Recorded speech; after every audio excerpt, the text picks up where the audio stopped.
Hello. I'm not yet ready to start the Beaver project, but I'm getting ready for when I start getting ready to start the Beaver project.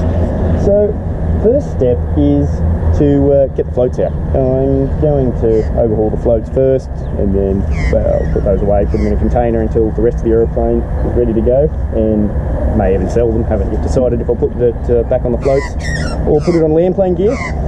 But these floats were on the aeroplane when it last flew, which is 20 years ago. They do have paperwork. They seem complete as far as the hulls of them here, and then the components in a box. However, they obviously have not been moving quite some time, so we've got to get them out of the grass. There's two sets of floats here, 4 floats, and 2 of them are mine and 2 aren't. By the serial numbers, the 2 that are mine are this one here closest to us, and one that I've already got out on the forklift over there. I did originally put a sling around them and picked that one up with a sling, but then I decided that it's actually easier. They're so light with no components on them, easy to roll it over, and just roll it onto the fork tines and pick it up flat, which is with the float upside down. So I've got to shift these other 2 out of the way to be able to get to this one, and we'll see what we discover from there.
With our mud puddle here, I think I will just drag this one out with some elbow grease.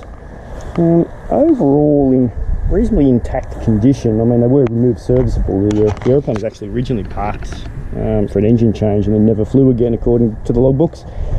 Someone, not me, has put a fork tine through there. It doesn't come out the other side. They've only how they've done that when it looks like it's coming out, unless it's dragged backwards when the tines come out, I'm not sure. But that's the only significant damage to them. So I'm going to drag that out until we can get it to here, flat on the tines, and then we'll lift it out from there.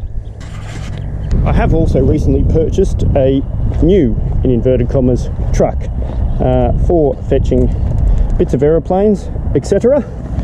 The old girl is a 2002 Acco with an 8.3 Cummins and 13-speed Road Ranger, and the forklift was just part of the deal, so it didn't really run that well, but got it going. It kind of runs sort of now. It actually runs really well. It's just a little bit cosmetically not splendid, but this will be a little bit of a project as well. It's all registered and roadworthy, but a little bit again cosmetically not spectacular. So as I get through some other projects, and I hear people laughing there at that statement, also do up the truck as well, so it matches the project. I've got the floats out. The floats are now out, and I'm going to leave them sitting there for today, and then I'll put them upside down, draining some of the water still that's in them draining out. And next plan is to get them somewhere dried off, cleaned up, and just see to what extent they'll need repairing. Thanks for watching, hope you enjoyed, and I'll see you in the next video.